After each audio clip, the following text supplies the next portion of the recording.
Wait, I always conclude and then I never really know how to conclude. I just keep going on and on like Michael Scott. Sometimes I'll start a sentence and I don't even know where it's going. I just hope I find it along the way. Like an improv conversation. Improvisation. Welcome back to my channel. When you're new here, I'm so excited to be back. If you're new here, I was in the JW organization for over 3 decades and now I'm not. And so if you're interested in my story, go back and watch my original videos and you actually can see how my journey has evolved over the last couple of years. And I'm right along with you. Don't think I'm this healed, empowered person. I mean, I am and I amn't. Amn't is a word now, so we've made that one up. Anyway, welcome back to the show. So let's get going.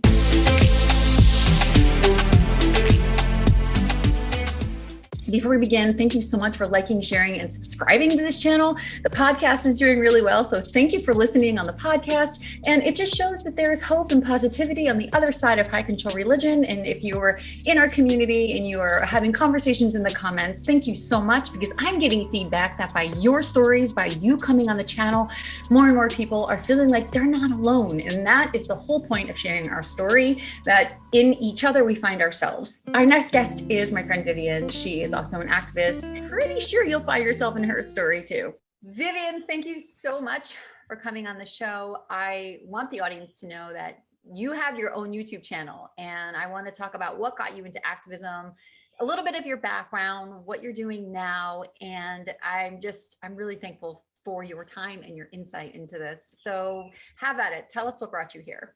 So I was born in Baghdad, Iraq, and my family moved to America when I was 1.5. My mom joined the organization when I was 6 years old. My aunt was already a Jehovah's Witness, so my mom just kind of followed her lead. And I have 2 older sisters. They did not follow my mom's lead. I was the only one who got baptized in the religion. And as my mom became a Jehovah's Witness, my dad used to beat my mom, because as a Chaldean Catholic woman, you're not supposed to change religion. You're putting the family to shame. So he would beat her and then call her all kinds of horrible names in Arabic. I saw him get put away to jail several times in my young life and my teenage life. And so that was kind of like my upbringing, and I wanted to be the good little girl. I wanted to obey my mom, and I wanted to have love from one of my parents. I saw my dad wasn't going to be there, so I wanted to win the approval and love from mom. So I got baptized as a Jehovah's Witness. And then I tried my hardest to be the best Jehovah's Witness little girl that I possibly could be. I didn't regular pioneer, but I did auxiliary pioneer. And my mom became a regular pioneer like shortly after she got baptized. She was having studies. She was having all kinds of people come into the organization. She started being part of the Arabic speaking congregation in Michigan. And that congregation it was a group, and then it grew into a congregation, and she's brought on probably half of the congregation. She's a very big evangelist, I would say, in the Arabic speaking community in all of the US, in California, and even in Canada. So she's kind of known as somebody, and I'm her daughter. So she's kind of a big deal. So I really wanted to make her proud. And then I got baptized, like I said, at 16, and my dad would, he would call the organization a cult. He would say that my mom specifically was brainwashed, and I used to hate that. My mom used to always bring large amounts of literature at home. Being a regular pioneer, she would bring home Watchtower, Wake magazines, brochures, books, and hide them in different places around the house, laundry detergent boxes, under the bed, in certain cabinets. And my dad would find them, and then he would rip them up and throw them around the house like confetti. And after he would rip them up, that's when he would get really angry and start beating my mom. And just the noise of like the ripping used to be a trigger for me for many years. So it got really, really bad. They separated for a while. And then my dad actually pretended he wanted to be a witness. He was going to the meetings. I don't know if he was studying, but that kind of won my mom's heart. They got back together, and they definitely were, my mom could have separated from him. And then later I found out my mom also cheated on my dad. She wasn't the perfect woman that she portrays to be as a witness.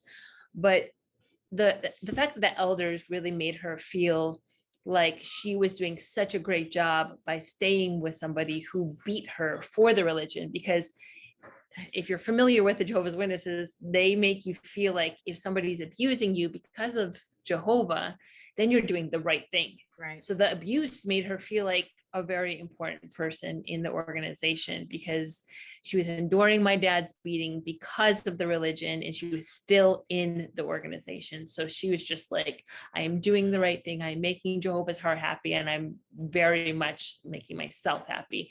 And as an Arabic woman who is already, my community as an Arabic culture is already not, the woman doesn't really have a high stance. So the fact that the elders are building her up like this, she just felt very, again, it's feeding into that narcissism. So I'm doing such a great job. I'm doing great. And then Jehovah's Witnesses are a perfect place for her to flourish as a Jehovah's Witness. So she's been now a regular pioneer for over 30 years. And when I was 24, I got married to a Jehovah's Witness, third generation on both sides of his family.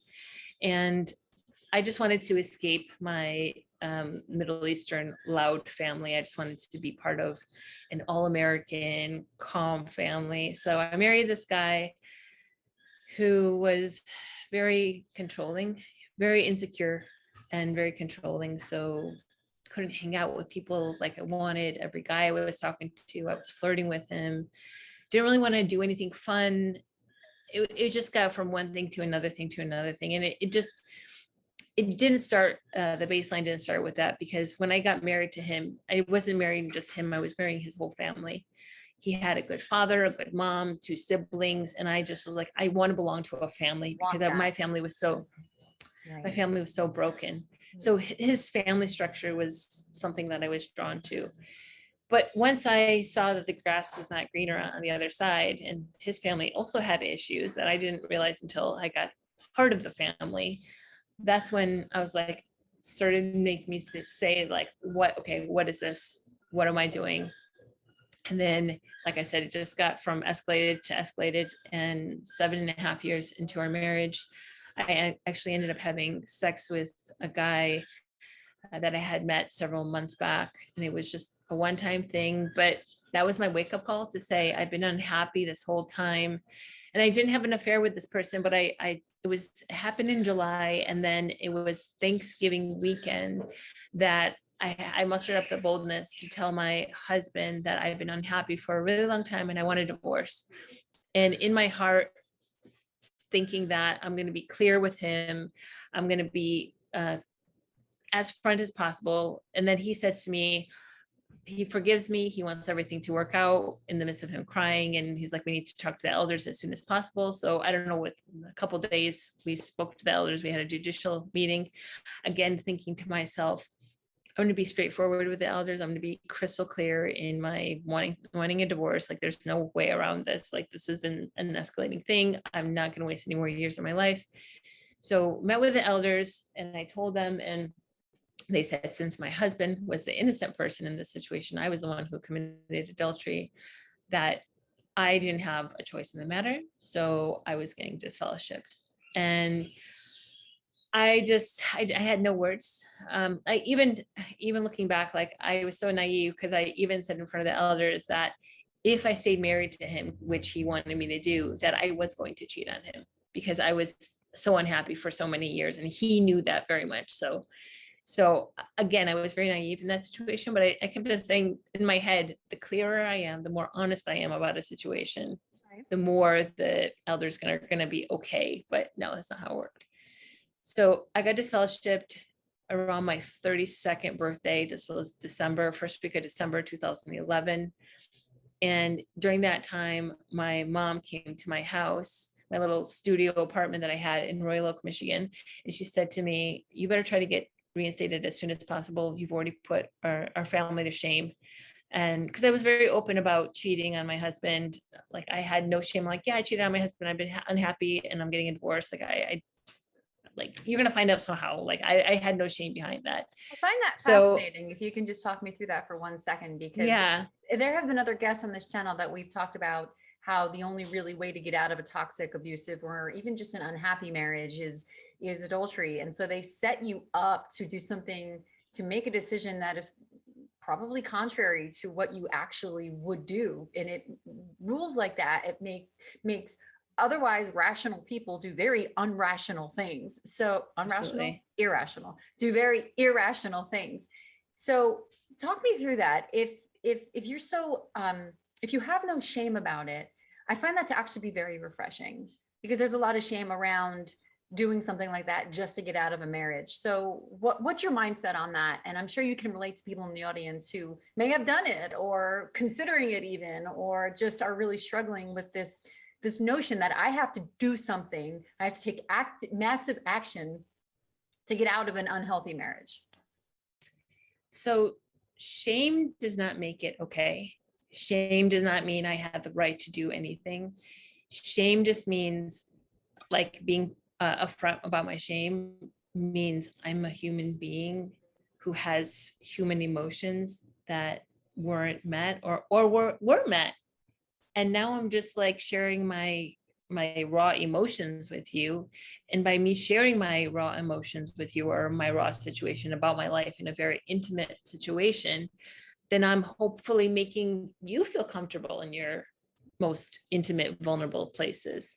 So that's the reason why I share my story so vulnerably, because I know women are hiding and they're so scared about things like being molested, raped, which I've been both of those things, divorce, abuse.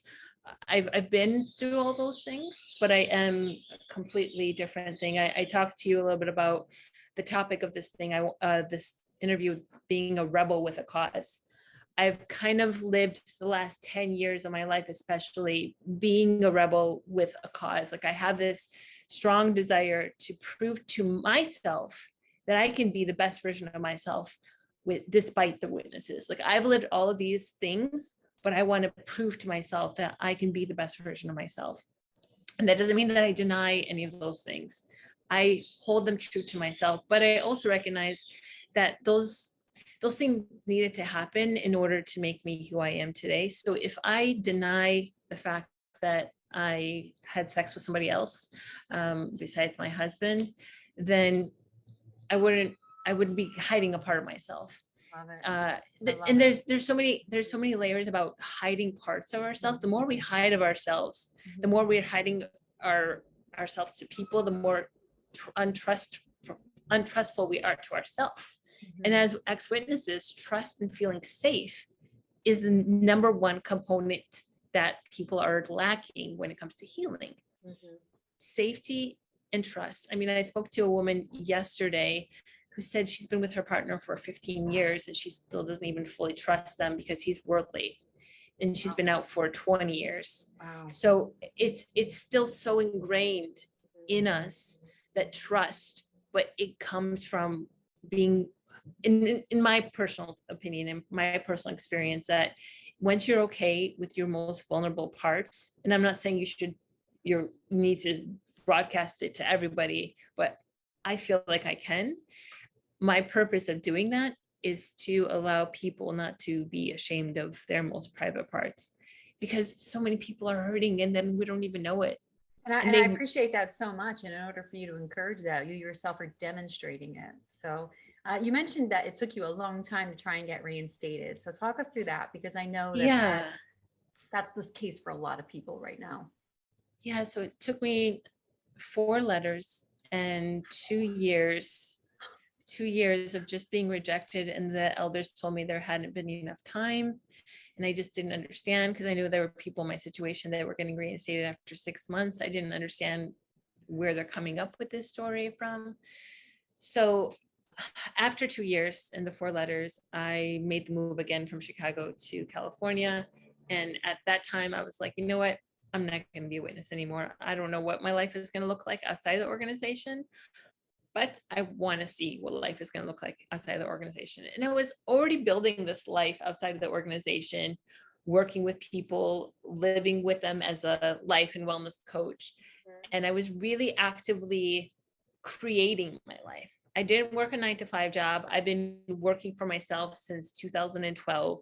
And I was creating this life that is outside of the bubble that I knew I couldn't create as a witness. Did you still believe it when you decided you're not going back, though? Were you not going back based on ideology or based on they don't want me? Or you know what? it's so interesting because somebody asked me, like, what did you read that made you decide you didn't want to be a witness or whatever? But I don't think I ever fully believed it. I think I just was, I think I was part of it just for winning my mom's love initially. And then I was part of the organization because it was my friends and family. So it was community. For me, it was like community based. And I met people along the way that I more or less identified as a substitute for my mom, a substitute for my father, substitute for siblings.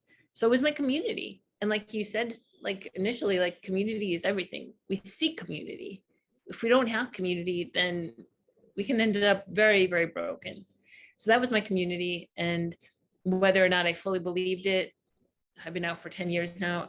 I don't think I did. No, I just went along with it. And if I had any kind of, oh, I wonder, like, I know when I don't know, 2000, early 2000, when they came out with the priest allegations of molestation, he went huge and viral.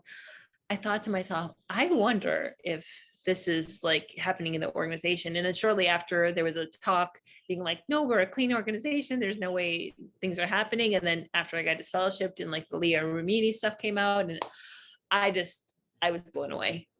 So I had a thinking concept. I heard the brother on the stage, that got shut down. And then it's like, once you leave, things start opening up.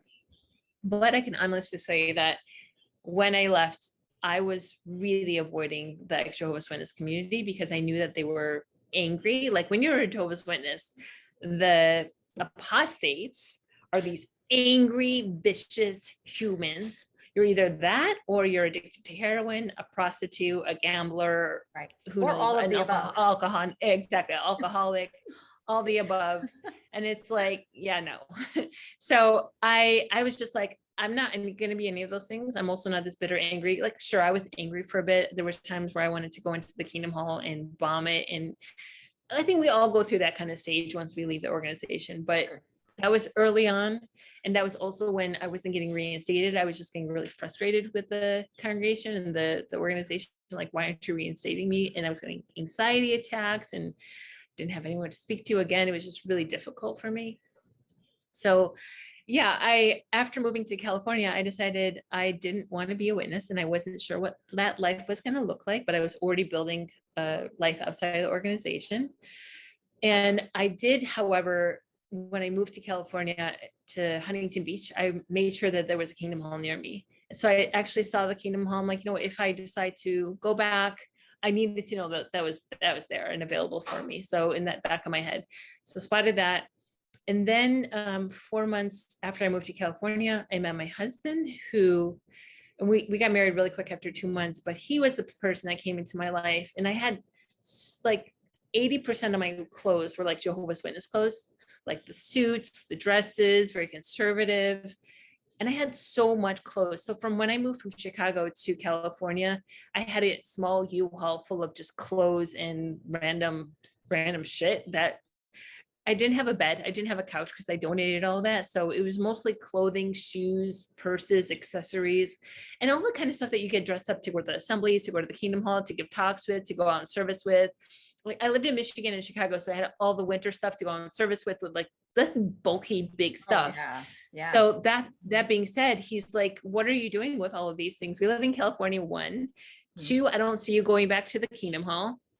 I was like, you know what? You're right. But I had this, I wanted to hold on to these things because I was still sad. If I got rid of these, I knew that I was closing the door to the whole community. They represent. So I really had to, yeah, exactly. They really represented something. So thought about it for a while. He's like, you can either donate it, sell it, or throw in the trash. So I did that. I donated everything. And I was really sentimental when I donated everything because I knew that was like the goodbye to my mom. That was the goodbye to all my cousins and my uncle that I have in the religion, all my friends. That was me saying, I never want to speak to you again. So that was really painful for me. I remember taking a picture of it and just like sitting in the Goodwill, like a parking lot and just being like, this is happening right now. Wow. Okay. I'm doing it. So I did that. And the thing about when my husband, he just allowed me to critically think. So he's not like, you should do that. He just was asking me open-ended questions. Like, why are you holding on to these things? Can we talk about that? Okay. Wait, you got remarried. Did you mention that? Oh yeah. So I met my husband in April of 2014, just 4 months, after I moved to Oh, okay. So California. just to clarify, when you say my husband, we're talking about your new life. But That's what we're my new life, this was April of 2014. So we met through Instagram, through a post or through an email that he had sent me. He's half Swedish, half Spanish. He emailed me, we met, we fell in love, and we got married within 2 months of knowing each other. So he's allowed me to really listen to my story and just really allowed me to think for myself. And him and his family were the first people that loved me unconditionally. They've showed me what unconditional family love means. And he has so many friends, and he has shown me what true friendship is. Not Jehovah's Witness friendship, Right. not fake friendships, Right. but real friendships. So he has friends all the way from literally from when he was born to now. He has like over a dozen friends like that. And then friends he's met along the way. He's lived in Barcelona for 5 years, grew up in Stockholm, Sweden. He lived in Miami for a while. We lived in California for a while. So he's really well-versed. He's trilingual. He's taught me a lot of things about living. And I was like this proper Jehovah's Witness girl, and he was this wild child. And he's really taught me how living actually looks like. Right. And again, he's never actually told me to walk this certain path, but he's just allowed me to think for myself, asking me questions along the way, which has just been really, really helpful. And through that, when we first got married, we worked together as wellness coaches. So I was already living with families as a wellness coach, creating e-recipe cookbooks. And by the end of 2013, I had lived with 24 families from all over the world as a wellness coach. I lived with them from 4 days to 2 weeks. And then when we got married, I was still living with families, but we were working together as online wellness coaches. And then we had clients that came and lived with us. So consider it like a wellness retreat, but just with one other person and 2 coaches.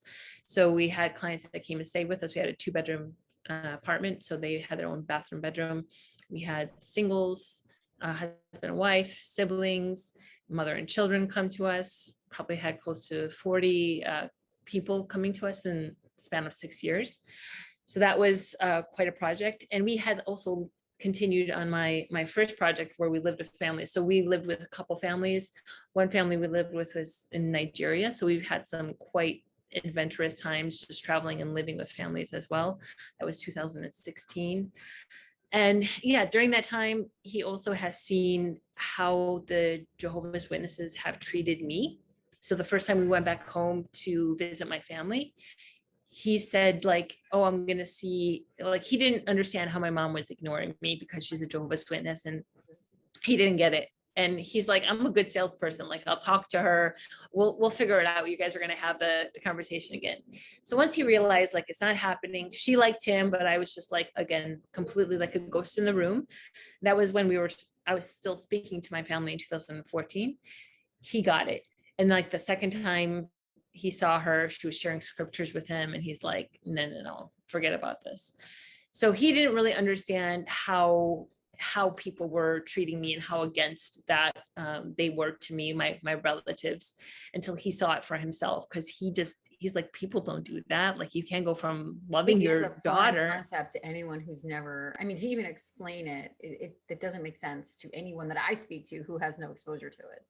Exactly. Mm-hmm. And also he gets treated a certain way, and then I get treated a certain way by my mom. And then my other relatives that are non-witnesses, like, they'll say hi to him, but they won't say hi to me. They won't even look at me. So he's just like, what's the message there? Like, maybe he could come in if we ignore her. Like, what? Yes, exactly. So for me, it's just like no and no. So the last time I visited my family was 2016, and my family's just not in a good space, and they're just really hurting. And I don't like to use the word toxic, but yeah, they're just dealing with a lot of things. And I really tried my hardest to care and reach out to them, but they really haven't shown any personal interest to me. And in 2020, December, me and my husband moved out of Los Angeles, and I'm trying to gain my permanent residency in Sweden. But in 2020, we lived in Sweden, in Spain, Mexico, Costa Rica, and we spent 8 months living in Sweden. in last year. And then now I'm trying to get my permanent residency. In the process of getting your permanent residency in Sweden, you can't be living in the country. So I had to leave Sweden. It's a lot different than the US, whereas the US, we just had to get married and he was a citizen. So it's not like that in Sweden. They don't acknowledge the fact that me and my husband have been married for 8 years and I'm just an American citizen. I'm not like this weird concept. I actually don't have a citizenship in Iraq, not that I know of. I don't have a birth certificate. I just have an American citizenship from when I was like 6 years old. So I don't know how that even works. But yeah, so I'm trying to get permanent residency in Sweden. They don't call it citizenship. It's a little different. And it can take up to a year or over a year. So right now it's been 4 months since we started the process. And we're living here in Costa Rica. And we got here January 16th of this year. So it's April 2nd right now. And I'm probably going to be here for the rest of the year. I might go back to Sweden to visit my husband's family, but he's actually going back home to Sweden next week because he is focusing on working with men with depression in the Swedish market. And I really encouraged him to go back to Sweden to focus on that. And I'm working on the ex-Jehovah's Witness community, even though I do have clients that are not ex-Jehovah's Witnesses at all. Like I would say about 35% of my clientele are not ex-witnesses. But then I have this program that I just made about 5 weeks ago at this point called Find Your Truth, which was completely inspired by you. When I spoke to you, after I spoke to you, and just kind of getting this kind of woman vibe going on with the ex-Jehovah's Witnesses, I went for a run and okay, let the listeners know it was just a conversation of two coaches collaborating. I want everyone to know you did it on your own. And I was like, yeah, that sounds great. Do that. That was the extent of my involvement in this program that Vivian has curated. So tell us all about it. Tell us exactly how you're working toward helping the community and how you're a classic example of how my slogan since I've started this is, in our stories, we find it in each other, and in each other, we find ourselves. So now land it for us. You've been through many lifetimes just in one lifetime. And now here you are helping others. So tell us exactly what this looks like for you and what you do now. So I'm currently living in Cocles, Costa Rica, which is probably why you've heard lots of bird noises. Really, I love it. I love it so much. Yeah. I live about a 1 minute walk from the beach. I just actually went to the ocean right before our call. My hair was still drying. And I just need good Wi-Fi in order to work. So I live in like a 400 square foot place in the middle of the jungle between the road and the beach. And I do all my work online. I have my program, as I mentioned, which is called Find Your Truth. And my goal with it is to create a safe space for women to go through the processes of working through guilt, fear, and shame associated with being a Jehovah's Witness. What I've learned, however, is the Jehovah's Witness stuff is one layer.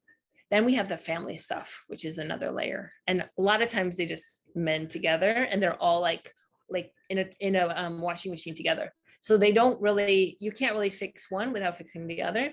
So everyone in my group has worked with a therapist before and are on the healing journey. So there's different levels once we leave the organization. There's the anger, there's hate, there's just like, I don't even want to bother with anything. The obsession with like knowing the latest and greatest that have came out with the Jehovah's Witness stuff. The next light on crack is what it is. Yeah, exactly. So the women that I screen them before I work with them. I'm not just taking any randoms. So they are already on their healing journey and they've all gone through therapy for other things, whether it's abuse, being sexual abuse, physical abuse, family abuse, anything like that. And then they've mentioned to the Jehovah's Witness stuff to their therapist, but they really didn't get it. And this right now is a space for people to be understood, be seen, be heard, and then for them to work in a space where then they can build on each other and then move from where they are right now. So it is 8 weeks. I have it set up where we do a 90-minute, most of the time it's longer, group call every single week. And then we have a WhatsApp group where people can keep in contact with each other. I have an assignment each week that I send out with different themes. Like last theme was changing unhelpful beliefs associated to the Jehovah's Witnesses. So it goes into asking specific questions about beliefs that you're still holding on to, and then testing those beliefs. And then we bring that conversation into the group. And then we hear people's thoughts, concepts, and the reason why they're still holding on to these beliefs, how these beliefs are affecting their life, and then how they can break free from them. Another one is fear. What fears are you holding on to based from what the Jehovah's Witnesses have taught you? How is that fear affecting your life? And how do you see yourself breaking free? So it's all about critical thinking. So I'm not giving these people like, this is the roadmap to letting go of this, but I'm allowing them to think for themselves. Because when you give somebody the privilege to think for themselves, which we weren't able to do in the organization, then they can find their own roadmap to the area that they want to go. But when somebody, knowing this from being a wellness coach for a decade, when you hand somebody a meal plan, they can follow it for a short period of time. But after a while, it's just not going to work. But when you ask somebody, okay, I just want you to eat healthy based on what you feel like you want to eat healthy, that's more relatable. Also know that if you do decide to have a cheat meal, it's totally okay. So if you notice these thoughts, these beliefs, these fear-driven things come up and you have them identified as an elder's voice or a parent's voice or something like that, identify it and then just change your beliefs to something else, and then go inward too to ask yourself, do I actually believe these things? Another thing is like the holidays. A lot of my clients have really hard time with the holidays, birthdays being one specific one. I have a client that's saying, I feel like something really bad is going to happen for my birthday every single time. This is a woman who's 6 years old, who is only a Jehovah's Witness from infancy to 20 years old, and now she's 60. And she's still having this fear that something bad is going to happen on my birthday. So let's actually test that fear and let's see where that takes us. So do you know anybody specifically that has been killed or hurt on their birthday? Well, no. Can you tell me about an instance maybe you heard on the news where somebody got killed or hurt on their birthday? Well, no. So just constantly like asking them and just allowing them to think, okay, now how do you feel about your birthday? Can you be more specific to tell me about how you feel in your body as your birthday approaches? What are your thought concepts? And what is allowing you to keep these thoughts? Also recognize you don't have to celebrate your birthday or holidays. Just because other people are doing that does not mean you have to. I've noticed a lot of the witnesses spend hundreds of thousands of dollars on Christmas decorations or other holiday decorations because they want to make up for that time that they lost. And they want to appear as, I am not a Jehovah's Witness anymore, without the actually looking in and say, do I really want to celebrate Christmas? Like, it's not just because you're not a witness doesn't mean you have to celebrate the holidays. Also, you can celebrate the holidays however you want to. For me, Christmas is literally spending time with my husband's family, having dinner with them. I've never in my 10 years out bought any Christmas decorations, done anything with Santa Claus, like nothing at all. It's literally family time with my husband. That's all. Holidays in general, Easter, let's say, oh, I might buy an Easter bunny chocolate because it's there and it's on sale and it's a Hershey one. And I'm like, oh, that's tasty. I want to have one of those. And they're that big. So it's like, you figure out how you want to celebrate the holidays if you want to celebrate the holidays. Notice I said if. So you have to ask yourself, it's a personal, individual, just like the elder said, it's a conscious matter to do anything. It's a conscious matter if you want to celebrate the holidays. I don't know how you personally feel about the holidays. Well, I talk to people all the time who have similar issues with birthdays and holidays, and I say the same exact thing. For the rest of the world outside of the JW organization, holidays and birthdays are wrapped up in nostalgia, memory, family history. And these are the things that we don't have coming out of that organization. But what we do have, we could liken it to assemblies, conventions, the memorial, things that bring us together, that bring us nostalgia, is the equivalent of holidays and birthdays for the rest of the world as it spins. So when we leave that organization, we're trying to just kind of tiptoe into things that no longer identify us as JWs. And sometimes it doesn't stick. And as long as the reason of not doing it is something that you're deciding, that you are saying, this is why I do or don't want to do this, and here's my reasons, and you're trying to change your pattern of behaviors. If we're celebrating holidays and birthdays just because we're trying to stick it to them, or we're just trying to prove something, that may not resonate with someone who is behaving in that way. So what I tell people is, again, try it. And if you don't like it, then you don't have to. But why don't you like it? Is it because you're afraid? See, and this is where you and I agree on anger. Anger is a secondary emotion to fear and sadness. So when we feel angry, usually and psychologically, that anger is untapped fear, unfelt sadness, it's unresolved. So maybe people are angry that they never got to celebrate Christmas, or they never got to celebrate that birthday. And so that comes from the grieving process. So I go through all of these things when I talk to people. Okay, well, where are you in your journey? I actually celebrated Christmas this last year and it was great. But afterwards I thought, cool. But I mean, I'm not going to be heartbroken if I don't do it again. You know, I don't have any attachment to it. So yeah, I completely agree with you. It depends on your motives, healthy versus unhealthy, not right versus wrong. Right, exactly. And I think that's really important when it comes to anything, blood transfusion, let's say, like, do you want a blood transfusion? Ask yourself. If you do, then really, again, ask yourself. There's like whys, the five whys. Keep on asking yourself, why do I want this? Okay, it might actually improve my health. Okay, then why do you want to improve your health? Like even the basic stuff, just keep on digging into deeper. Why do you want to celebrate Christmas? Right.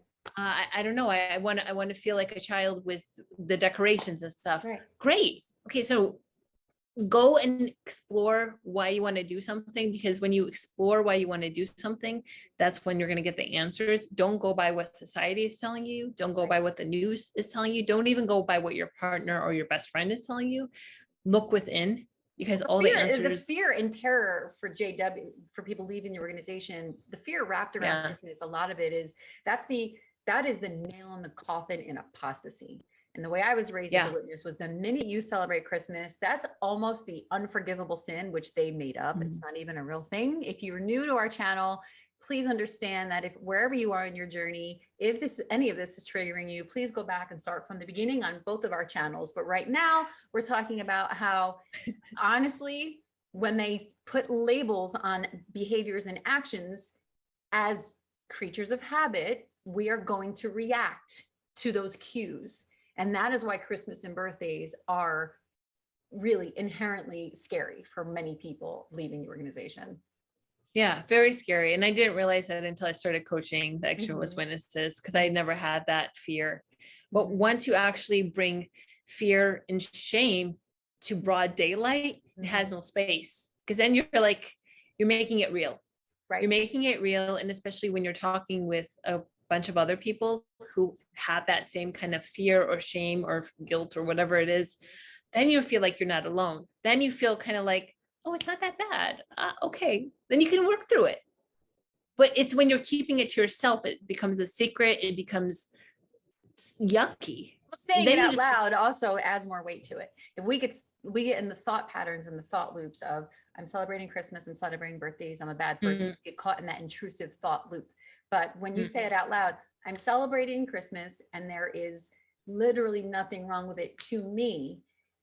When you hear yourself talk to yourself out loud, it adds a different sort of substance to the behavior of what you're doing. That's something I've noticed too. Even like, I'm putting my keys on the entryway table. And when I hear myself say it out loud, I may not actually lose my keys. But if I think to myself, I'm putting my keys on the entryway table, I'm not, it's more like a passive thought as opposed to a decisive action.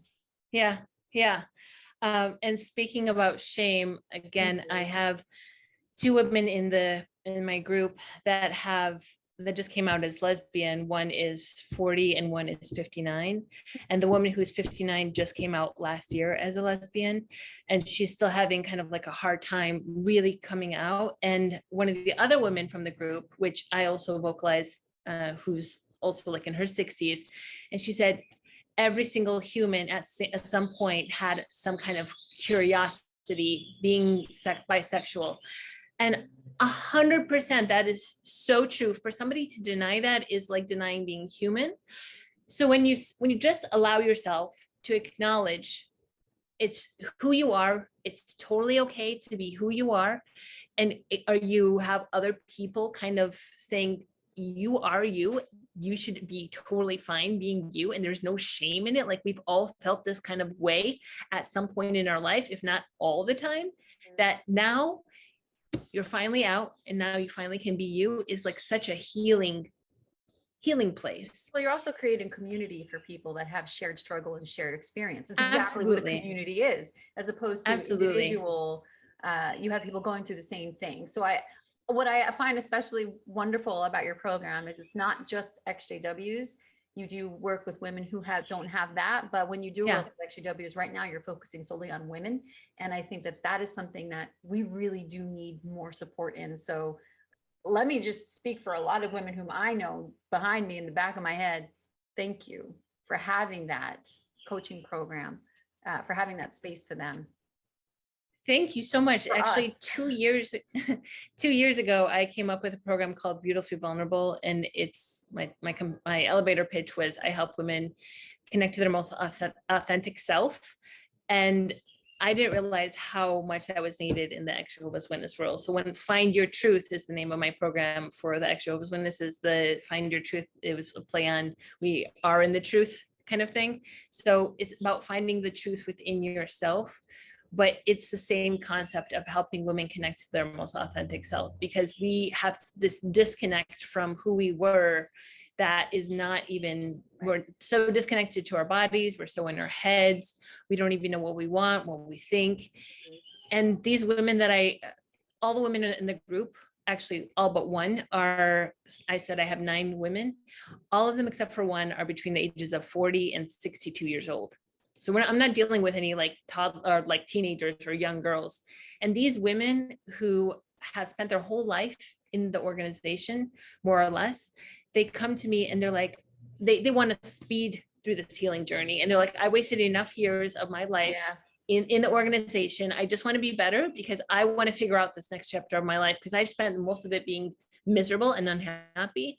They also have this guilt associated with raising their kids in the organization, which is something, a very important topic I'm planning on covering soon in a video with somebody. They feel guilty that they joined the organization at some point. They call themselves stupid because they joined the organization. So again, kind of just going there and being like, you joined for a reason. You joined and you stayed in to help your kids to get some kind of structure. So having other women who get it and who understand the concept and just going through the process is really healing. Another thing I think was really fascinating once I started working with ExJw Witness women is there were one woman lived with a regular pioneer for several years, and she said she was out all night. Come to find out, she was going to bars and like sleeping with guys, and this was a regular pioneer sister. One of the lesbians that I just mentioned, she was a roommate with another woman, and she was actually her partner for like 5 or 6 years. And these were sisters, but that were looked in the congregation as just roommates. Right. So there's a lot of things happening behind the scenes of the Jehovah's Witness world that nobody knows. Right. Nobody knows besides the abuse, besides all that stuff. Like there's just like going on, smiling faces, coming into the Kingdom Hall, going to the memorial with their proper attire, and just we're Jehovah's autopilot. people. They're on autopilot. Yeah, I remember being on autopilot. But we join these groups for, I could think of 3 reasons. One of which is you think certain groups or certain gurus or certain people have the answers to life's most perplexing questions, which we're all wanting in one way or another. So we join groups, we seek out people who seem to have more authority than we do. We look to social media for where we want to be for our eventual life, for our eventual happiness or self-worth. And people also join these groups out of loneliness. Hey, they look like me, they breathe like me, they think like me. And before you know it, you've adopted these personalities. And so to those people who are regretting joining it, I know a lot of people who right now are being shunned by their adult children. Like they feel like they've created this monster in their families. My heart really goes out to a lot of those people right now. because it's really sad the way that's going. But I think it's fascinating what you're doing. One question that I ask almost every guest on here, if you can talk to yourself, give a message to yourself 10 years ago, or when you first started on your journey, because you know she's in the audience, you know she is. What would you say to her? Trust the journey and see fear, see things that you're afraid of, but move in the way that you're afraid of. So if you see things that you're afraid of and life is presenting something for you, go in that direction, and you will slowly but surely find yourself. But you're not going to find yourself if you stay stuck. So go into the direction that you're afraid of, because that's going to take you into where life is where you're meant to be in. And it's a long journey. Don't speed it up. Don't speed it up, because nothing good comes easy. So it's going to be lonely. It's going to be difficult, but you're strong enough to live this life, because the universe saw you and realizes that. So you need to go into that direction. If you just decide not to go into the places that you're afraid of, you're going to stay stuck. You're going to stay angry. You're going to stay bitter. So if you want to let go of those things, you have to keep on going into the direction that you're afraid of. It's a long journey, like I said, but I'm 10 years out, and it's still like I'm learning the ropes here. I love it. I love that you talk about fear a lot, because the way it relates to JWs especially is fear and faith. Fear and faith are both belief in something unseen. So when we're afraid of something, can we maybe change that inner dialogue? Can we have faith in it instead? Because we already know, having been in that religion, that we can have faith in something we don't see. Why does that seem more calming to us? Vivian, I want to thank you so much for coming on the show and sharing your story, for sharing your vulnerability, and for also being present for the women who are going through what they're going through. And our audience is really grateful to have you on here. Thank you so much. I have so much compassion for all the women that are still trying to leave, that are left, that are their heads is still there, that the families are still in there, that they're confused, they're hurt, they don't know what to do, they don't know what to think.